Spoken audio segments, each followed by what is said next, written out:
Indiana Jones. It's a podcast about Indiana Jones. Every movie, 1 minute at a time. Indiana Jones. Minute.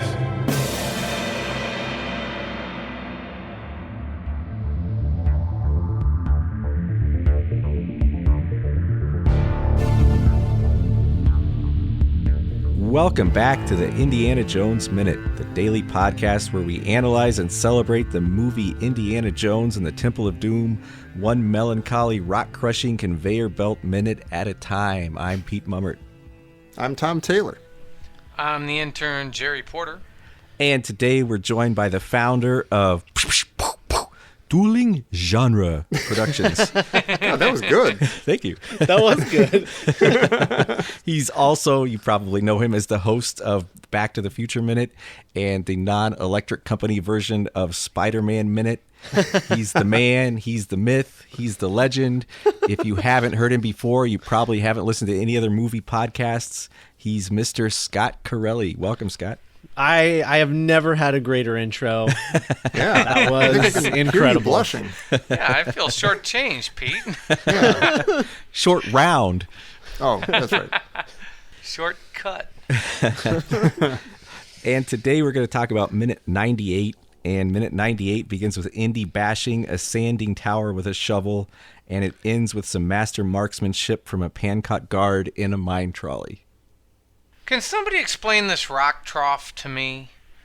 Yes. Like, I don't get what's going on. Are the kids mining like right above and the rocks fall down into the trough, or like and does Indy activate the release lever or does he break the bottom of it?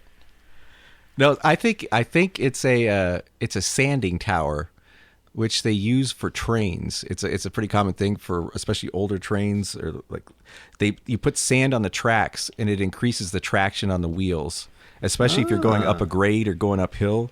If you put sand on the tracks, those metal on metal the wheels won't slip. So it's like it provides like a natural lubricant. Actually, the opposite. It creates friction, so the wheels stick to the tracks. So basically what Indy's doing here is he's making it easier for the cart chasing him to stay on the track as they're chasing him down the thing. Because it's just sand, right? It's not like rocks and stuff. It looks like it, yeah. Is that what it is? So it provides a natural anti-lubricant. Yeah. And I even checked with Jim O'Kane on this. Yeah. But it is interesting because they seem to be using it for braking because there doesn't seem to be any way for these carts to go back uphill. And I think this ties back into because nobody, I don't think, was using sand at that point for braking for trains. And I think that ties into the fact that the jerry can thing, and maybe the Germans are here carrying out some kind of secret cutting edge research. I think there's more evidence. Well, does this situation, the sand, it leads to sort of like a chain reaction, right? Because he knocks something loose, and that's the thing that ends up in front of them that tips them over in a second, right? Oh, it's is that it? Isn't it all related? Oh, that's not a bad Wait point. a minute. I was confused by that because he drops the 2x4 in minute 97. Right. And they don't ever get that out of the way. Oh, and that's what hits the rock then. Yes. Yeah, the 2x4 hits some rocks beside it. Yeah. Okay. As a matter of fact, I think ironically, the sand avalanche doesn't do anything. It doesn't Right. doesn't slow them down, It and it annoys doesn't them a make little them bit. crash. Yeah, I think it's more of like a thumb in their eye, like, you guys are gonna die with dirty clothes on. Well, it's a distraction, right? So it distracts them from the fact that there's the 2x4 that's going to knock them off the track. Boy, that's They're calculated. like, all this sand, and oh no, and then they're dead. And everyone celebrates because everyone in this movie is a sociopath, apparently. Yay, they're dead. It reminds me of John McClane in Die Hard 2, where he blows up a plane full of bad guys. You're like, yeah, they're bad guys, but he just like laughs his head off. He's so excited to kill all these guys. Maybe it's like a smoke screen sort of thing, so they can't shoot or whatever. Maybe. I mean, you got to do something. You're like, Yeah, you gotta do this something. whole I minecart mean- thing is so crazy. Like, there's nothing that anybody can do. They're just scrambling for anything to like mess with each Right. other or slow each other down. Or, by the way, we can't leave this thing without. Am I the only one who was disappointed that this wasn't actually a water aqueduct that he was destroying again? Like we saw him do this in the truck chase, like just Indy's vendetta against all aqueducts. I am now. Yeah, I definitely. Yeah, I am now Sorry, too. Pete. I can't figure out the continuity here though, because he swings the shovel and he hits it, but the shovel's kind of back, but then the next second the shovel's dragging along the bottom, and I can't tell if he hit it and his sand's coming down or it's just he's kind of scraping the bottom. Oh, right. I don't understand what happens at all. Like if you, I mean, I really don't. I watched Something this about minute minecarts. many times. I'm just talking about the whole movie. No, is because like, does he break the sand trough? Or is there like a mechanism under there that he's... Yeah, is it like a lever? Because he looks at it and he knows what it is. And he's like, oh boy, this is gonna be awesome. See, that's what's weird. That like I don't know how he sees what it is or what's going to happen. Because I think he breaks it. I think he's like intentionally breaking it to let loose whatever is in there. But I don't know how he. Maybe he doesn't know. Maybe he's like, oh, there's something in there. I'm going to break it, and whatever's in there will fall on these people.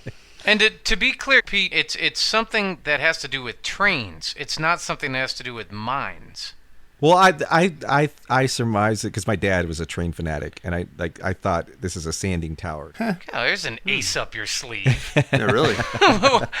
My dad's a miner. Yeah, my dad was an evil cult leader who owned a mine. We get a after the first cart overturns. We get, and I don't know if it's the people in the first cart or the people that are in the first trolley or the people that are in the chase trolley, but one of the people does that Well of the Souls snake alarm mummy yell where they go, Oh, really? yeah. And I was trying to figure out, is that like just the standard lookout call in Pancot Maybe. Palace, or are they kind of Yeah. joining the undead like they did in the Well of the Souls? Well, one of them, this is a little bit earlier, but right before the Sandalanche, somebody, like the thuggy yell, Figaro. Yeah. Did you notice that? Yeah. They go, Yeah. Figaro! And it's just out there naked. Yeah. Yeah. Well, when the rail car when the car tips the mine cart and they celebrate like they are taking Shorty to some, I don't know, to like Barney Live or something, and they're like, look, it's Barney, and they say yay, but like immediately after yay, when the backup arrives, I love how quickly their faces drop. Oh yeah. It's I just loved because it serves them right for being sociopaths, little psychos. Right. Although on the other hand, I can see like that's gotta kill. Like you go, somehow we disabled that minecart that's way behind us that's been chasing us. Like we're stuck in our minecart. Somehow we got those guys to trip up and smash. Surely anybody who comes through there now will smash too. And those second guys just come straight through and barrel through, and they're still on their tails, and that's got to be disheartening. Try to feel for them a little bit. My God. It's kind of shades of Duel, isn't it? Like it's Kinda. impossible Oh, with yeah. that cart still coming. It's a direct The call. first mine trolley, like, so the 2x4 gets stuck between two rocks, and that's what flips the mine trolley, right? Yeah. I think Yeah. so. Yeah. 2x4, yeah. Yeah. And then it kind of goes like a little bit end over end. Mm-hmm. And then what's weird, when you see it on the track resting, it's in like a completely, I don't know, it doesn't look like it would have landed that way. It's kind of on its side. Yeah. It doesn't really make sense. Yeah. And the other weird thing is, right before they flip end over end, and I think, Pete, this is where you're talking about the Well of the Souls. Uh-huh. Jesus, that Yeah, hurt. that's hard to do. The things we do for the show. Like the guys, especially the guy up front, like he, like, you know, kind of jerks back in like, you know, fear, like, oh my He god, recoils in horror. Yeah, yes, exactly, he recoils, and I don't understand that at all. No, me neither. Yeah. Yeah, because like and once it happens, you're like, oh, okay, the like you said, the board got stuck on the rock and that flipped the thing. But would he see that rock and be like, oh, sweet Lord in heaven, this is my doom. I'm gonna die now. I can see the chain. This of events. really is the Temple of Doom. That's what they call it. That. Oh my god. Well, he looks like they're like, you know, racing towards a flaming elephant tusk, and it's going to impale them or something. Yeah. He gives the same look that the guys give when they're driving off the cliff in the truck chase in Raiders. Yeah. It's that kind of reaction for like a clear and present death. Right. Honestly, I really question everyone's insane reflexes in this entire sequence. Everyone reacts to everything within a split second. Has anyone brought up Donkey Kong Country in this Not yet. sequence? Okay.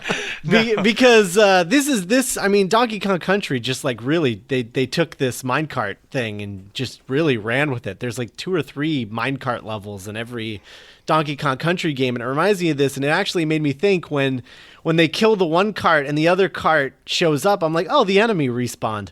Yeah, the first one's still blinking while the second one comes through. And they're just like, oh man, there's another one? We only have 1 life left. How many mine trolleys did Molaram send out? Just 2? I think just 2. Okay. Yeah, All right. such was his folly. Yeah. Yeah. Yeah. But there seemed to be a lot more people in them when he sent them out. I don't remember. Yeah. I can't remember. But and then when, like you said, when the mine cart or when the mine trolley turns over after it flips, it doesn't look like it would land that way, and it doesn't look like the guy would be sitting in it just kind of sort of relaxing. Yeah. And I don't know if that's because it's a puppet or what's going on, but he's just like he's got his arms out like he's sitting in a bath. Yeah. He's just He does. relaxed. I'm looking at it right now. Like second He 20. totally does. We call that supine. I really like every time the camera switches to that follow shot where it's like right behind them, sort of moving with them. Yeah. It really makes it feel like a ride. It's a really cool shot. I like that a lot. Yeah, I totally am with you there. Especially in the theater, those shots are really effective. Yeah. It's very roller coastery. Well, this is, I mean, let's, like, other than Monkey Brains, this is, without question, one of the most iconic scenes of the entire movie. Everyone remembers the mine car. Of the entire mine trolley franchise. chase. Yeah, of the entire franchise, that's right. Yeah, and the heart ripping out. It's a tough one. It's a tough one to pick which is first. Everybody remembers this. I every time I think about that, though, it shocks me and amazes me that this was the original ending of Raiders. And I just don't understand that how never that makes would have sense to played me. out. Yeah. Yeah, I don't get that at all. Like, especially if they're on Malta. Yeah. Right, yeah. Like, how does Running that, for what I on mean, Malta? where? Yeah. Yeah. Can you, Tom, Yes. can you go to second number 6? We skipped over something, and it's going to freak you out. Oh, great. And I just want to be sure. Yeah, Don't make let- sure this that never you goes see it. well. Go All to right. second number 6 Okay. Hang on. and freeze it. Okay. And you kind of see those super creepy, thuggy, scarecrow, Oh, wait. Sandalanch looking. Oh, like when it's landing on man. them? yeah. They look like the aliens from Mars Attacks. Yeah, they look like brain creatures. I was Yeah. gonna Yeah, say. they look like brain creatures. You're like, Oh, yep. jeez. They kind of put like creepy scarecrows just in the. Oh, in the my God. It's like a head. It's like a creepy brain head on a broomstick or something. That is not quite the J horror of the Phantom Willy that you found. Oh yeah, that was horrible. But that's oh no, that's actually really disturbing. Yeah, it's Yeah. like Are those the crystal skulls? Is that what those are? yeah. This is how they were formed originally. Actually, yeah, they probably would have been still driving around at this point, right? They hadn't. Oh, yeah. Maybe we should say that for Crystal Skull. Yeah, write that down. 'Cause I have no idea what you're talking I mean, about. that looks super creepy.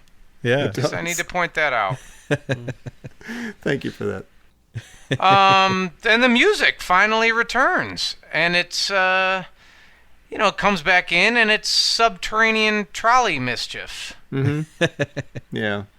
We were waiting for it. We knew it had to happen. That'd be trolley mischief.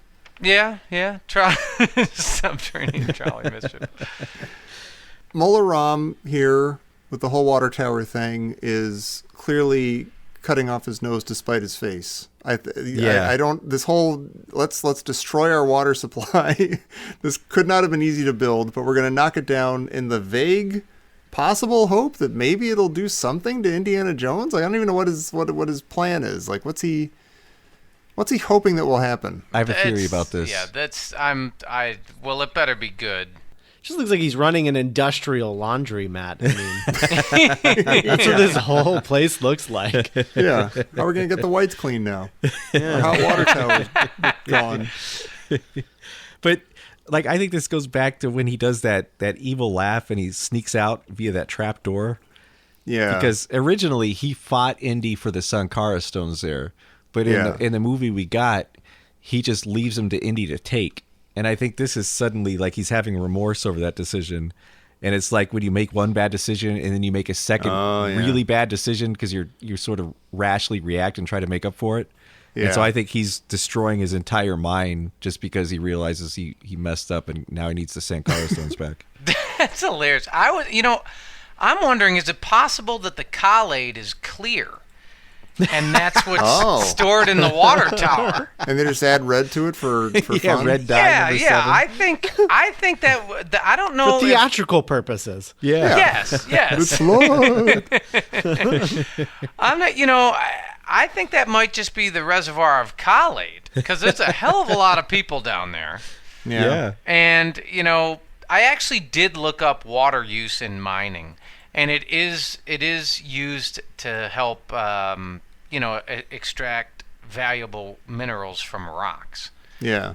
I mean, that's so it's tough. It's either collate, it's their potable water, like or it's actually water used to extract, I guess, the Sankara stones from the rock. So it's kind of like I don't know, their own water pressure thing. Or someo's using hot water on his laundry and it's shrinking his clothes. Yeah. It shrinks his head too. Yeah. Well, but I did think maybe his plan is like maybe this is Molaram's shoot them both moment, because he's gonna kill all the thuggy that he sent to chase Indy. He doesn't know if for all he knows, there may be like 100 yards down the track and they've like stopped everybody and they got Indy and Shorty and Manacles. I mean, how does Molaram know what's going on with the chase? Yeah. That's sad. That's a man that doesn't trust the people that work for him. That's got to be an uncomfortable position to be in. Yeah. It's proof that he's a bad manager. I mean, look how he's reacting to this situation. He's not joining in. He's just telling everyone to do stuff and then standing and watching. It's a bad manager. Yeah, that's a great point. He's one of those bosses that doesn't realize that, your employees are your biggest asset. Yeah. I hate those. Andy's got to be... He's giving them the wrong tools for the job because they're chopping down this water tower with rubber mallets and swords. Right. There's got to be an axe somewhere in that place. Well, there are budget cuts. I mean, Well, they even had that saw that Indy hit Pat Roach with. Yeah, what about the saw? Oh, yeah. The misery whip. Yeah, the misery whip. Get 2 guys with that. We'll be down in no time. Does he really, does he think that the water tower is going to, I mean, it holds a lot of water, but, I mean, it's a fucking mountain mine. I just don't get it. I mean, I don't think the water would fill the room. Yeah, it wouldn't, because the water container is a fraction of the size of the room. Right. Why didn't someone point that out? See, Pete, like you as an employee thuggy could have just pointed that out, and he would have go, wait, you're right. But see, there's a reason I think this is all happening, and it's when we first get this shot of Mola Ram, we get a beautiful shot of the main floor of the mine. And the main thing we see is that melancholy conveyor belt that's now sitting silent. And the reason it's sitting silent is just like 2.5 minutes ago, the infectious joy of Thuggo von Bluto, the pancot pummeler, still reigned in the mine, and now he's gone forever. And that's why when Mola Ram comes out here, he yells Jaldi Karo over and over again. I think this is his very poignant Pat Roach tribute. Just doesn't sound the same when Mola Ram says it. It's not as jolly. Yeah. Doesn't hurt as much. Just peels hollow. But that's why he's in grief. He's not thinking clearly. Yeah. This movie got sad. Yeah. Yeah, I got to rip my heart right out, Pete. Really? Welcome to the Temple of Doom. Do you think that there's like a sacrifice wall, kind of like with your names out? Like if Larry is sacrificed, do you think there's like a sort of in memoriam, or sort of like that sort of sacrifice wall in the Temple of Doom? And if there is it only for like if Mola Ram is gonna, sort of shoot them both and let the 5 or 4 Thuggee who are chasing Indy perish along with Indy and crew, like, would their names go on a plaque somewhere, like they gave, Probably not. for the cause? I don't think Mola Ram would even know their names or know who they were, how many died. He doesn't really seem to care that much about any of the other people working for him. Yeah. At all. I think he only tolerates the Maharaja because he's, the money bags. Yeah. He's writing the checks. And we never see him interact with Chad or Lal, do we? Like, Not that'd be really, interesting no. to see what they would, like, how they would interact with each other if they were just having a conversation. Mm-hmm. Yeah. Yeah. We kind of move to a cute, funny moment, though, when Willie asks Indy what he's doing, and he says, "Shortcut." And Shorty just beams at this moment, and he's like, "Yes, Indy." And I love it because Shorty is just a pure ball of joy. Like, all he wants is a little bit of approval from Indy once in a while, and maybe if it's not too much trouble, like a friend. And yet again, he's disappointed. Yeah, because he's like, "Shortcut." I don't think I got that joke the first time, or I think I got it for the first time watching it for this. Well, yeah, because it's cut doesn't sound anything like round. Yeah. It's a weird. I understand the mechanics of the joke, but it doesn't really play when everything's going so fast because none of our reflexes aren't as quick as all of theirs in this sequence. Yeah. Yeah. I don't. Why does Indy choose to take the shortcut? Like, does he know what he's doing? Does anybody know what anybody is doing? No, yeah. How does he know anything about a shortcut? Like, what makes him think that that's a shortcut? And why does he even choose to change tracks? Yeah, I don't know. Like, what's the advantage to that? And along with that, like we already said, Mola Ram, he's just, I think you're right, Pete, he's just consumed with sorrow. And it's clouding his decision-making. Yeah, I think Indy just made a bad decision, and then he covered up with it, by saying shortcut. Yeah, maybe. Well, he's what he's doing. And here you go, Pete. You can add this to the list. He's going into an asteroid field. Yeah, That's good. Yeah. it clearly is. Yeah, because it's got the danger sign, and you're clearly not supposed to go in there. Yeah. Yeah, and Willie's basically even asking, like, you're not actually going into an asteroid field. This is danger. He's like, shortcut. Yeah. Yeah. That's awesome. Yeah. They'd be crazy to follow us. But how does he know that that's like the the more hazardous track? All the signs that are blocking it. Yeah, but you don't see that till later, dude. And couldn't that just mean that the track is demolished and like the track is just out and you should not go that way? You'll be killed. Right. You'd be crazy to follow them to their doom. But I like that the guy in the chase trolley seems to recognize this, and he makes that like that really cartoonish sound of fear. Yeah. And then all of a sudden, the Thuggee is a sharpshooter. Yeah. Yeah, that's crazy. This does not seem like the best way to do this. That's really funny. He just bullseyes the rail track switch in one shot. yeah. Just hit it with the butt of your gun. That doesn't shooting it doesn't because like what if he just destroyed the switch and then Yeah. And you don't want to show off that you're such a crack shot, but you've still been missing Indiana Jones for like the last that's true. 50 rounds. Yeah. But it does seem to indicate, like we were talking about last minute, that he is a sleeper agent, like for the good side. Oh, that's right. Yeah. He's with us. He's a sleeper agent. For the good side. Why does Indy hang on to the shovel? Does he keep the shovel so that he can thwack the tracks? well, it's really been working out for him so far in this minute. I guess. Yeah. I think He it's 'cause dumped some sand, he hit the switch. Yeah. But he could drop it, and it could cause more bedlam on the track for the other pursuing car. Yeah, it's not a guarantee though. Yeah, I think he knows in the video game he needed to hit the guy standing beside the track coming up. Scott, this is the first time we've had you on the show. I'm curious, what are your thoughts about Temple of Doom? Like, how would you rank this with some of the other indie movies?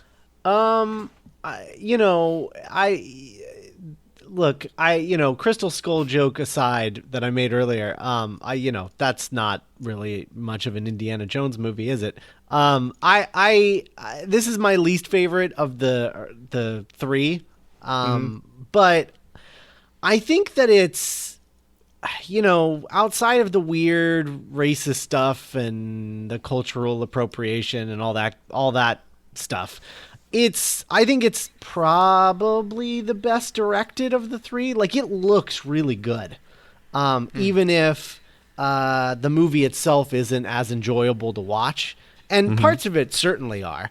But just like as a whole, you don't have as much as good of a time as when you're watching Raiders and Crusade. But I think that some of the shots and things like that are really, really great. I think the cinematography is really good in this. So that's the stuff that I really like. And Short Round doesn't really bother me, and Willie doesn't really bother me as much as she bothers a lot of people. But this was I watched Indiana Jones like in reverse order. So I watched I watched Last Crusade first because I saw it in theaters, and then I saw this one, and then I saw Raiders last. So Crusade has always been my favorite because it's basically my Raiders because I saw it first. Sure. But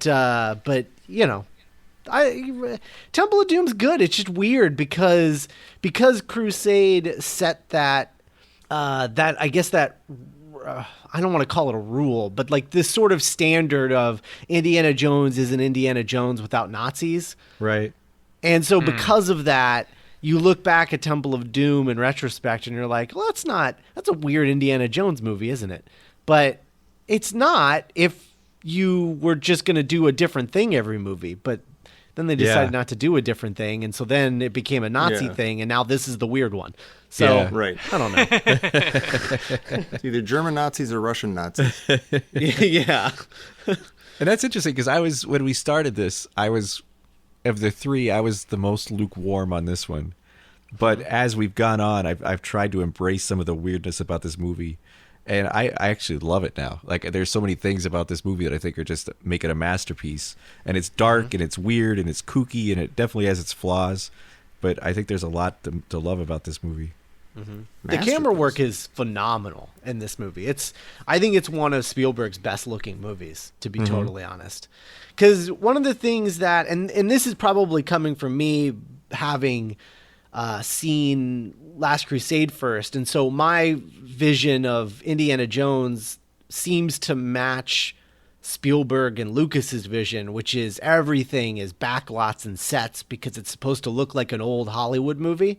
And so when I watch Raiders, there's a lot of location stuff and it just feels different than Crusade does. And for you guys, that's a plus. Like, to you, that's Indiana Jones. But to me, Indiana Jones is like this throwback, serialized old Hollywood thing. And so Crusade feels more correct to me. So, I don't know. Like, I like that vibe. And this one kind of comes down in the middle of those two tones, where you do have a lot of location stuff, like in the jungle and the mountains and all of that. But then all of this stuff is all like sets and stuff that they built for the movie. And I just love that. Like, when I think of Indiana Jones, weirdly, the first thing that I think of is the fight that he has, like his introduction as an adult man in Last Crusade, the fight on the boat in the rain. Oh, right. Which is so obviously just like a pool with a boat in it, you know? And it's obviously a pool and a boat in it, with a boat in it. And a lot of people will point to that and say, well, that looks cheap, or that's not right, and you can tell that it's fake. And my argument is that, yeah, you can tell that it's fake, and that's where the magic is that it's about movie magic, and it's about those old serials, and that's Indiana Jones to me. So I don't know. I just come to it from a different perspective, I guess, because that was my first one. That makes sense. Yeah. Even the opening, the opening of Last Crusade, it doesn't bother me, because I'm like, yeah, this is the origin of Indiana Jones. It's the first thing that I ever saw with the character was that opening with River Phoenix. So yeah, you can't shake that early nostalgia, like wherever it comes in your life. That'll always. I mean, you could call it the Star Trek the motion picture effect, if you will. No one will convince me that movie has any flaws because of where I was when I saw it and how old I was. Yeah, I don't like to agree with Tom about Star Trek, but I totally agree about that. Final Frontier was my first Star Trek movie in theaters, so there you go. Okay. And you know what? I have very fond feelings of that really stupid movie, but I love it. So there you go. I'm completely unscathed by Star Trek. Yeah, you think that's a plus, Jerry, but you're hollow inside. Well, listen, I'm in a strip club right now.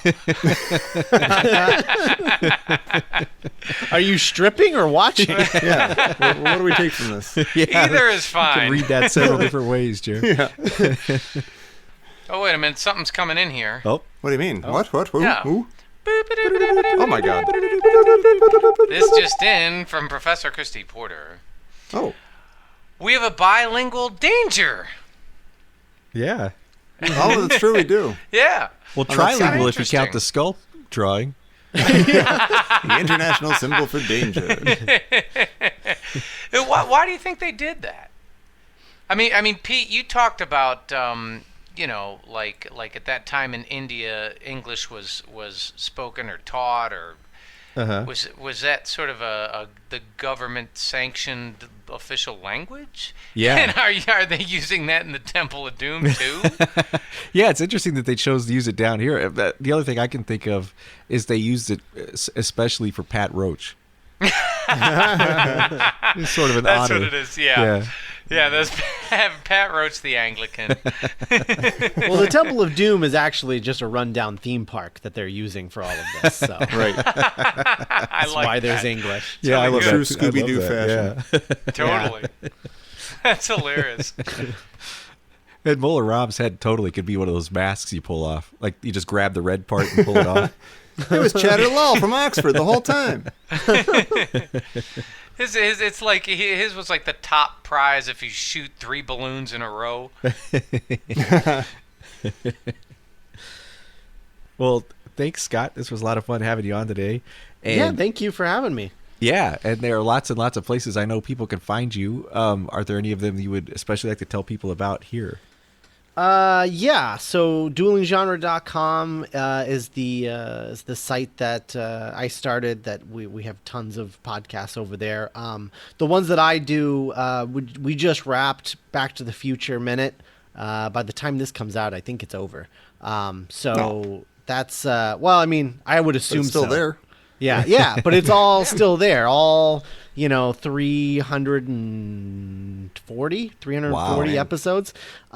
So go check that out. Then I've got Spider-Man Minute, which is sort of an ongoing, going to be an ongoing thing. We're starting with Sam Raimi's Spider-Man and moving forward. And I know that whenever people do the newer movies, you get sort of like half of our little community kind of like collectively rolls their eyes because they're like, who cares about the newer movies? But there's actually we're finding that there is a lot going on in those movies, both behind the scenes and in every minute of the movie. Like there's a lot going on. So I'm really proud of the work that we're doing. I mean, I love doing Back to the Future a lot.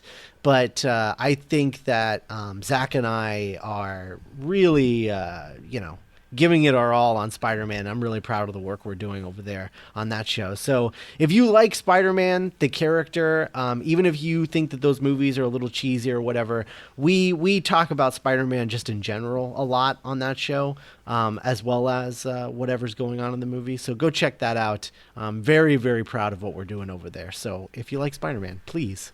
Yeah, awesome. Definitely check it out. And congratulations on the Back to the Future. Yeah. Completing that. That's huge. Yeah, thank you. Yeah. Well, Jerry, if people want to talk Indiana Jones with us, what would you suggest? They should come to the Indiana Jones Minute Listeners Crusade on Facebook, and there's all sorts of discussion there, talking about is Molaram just really so blinded by sorrow here, or that, or is Tom right, or am I right? Yeah. Just put a poll that just says that. Is the collate clear? I would encourage anybody and everybody to put up a video of the disgusting Well of Souls sucking screen. Oh, please do. Oh, God. Please do. Yeah, I would love that. Yeah. So, and that's where you can find that. Yeah. And if you're one of the middle-aged, eye-rolling, I only want old movies people, and you still want more stuff to listen to, you can also come check out our Patreon, patreon.com/Indiana Jones Minute or indianajonesminute.com/Patreon, and you can hear us talking about a much older movie, Jaws. Yeah. And after you've done all those things, you can also join us right back here tomorrow for minute 99 of the Indiana Jones Minute. Danger. Jones. There you go. Jones. Jones.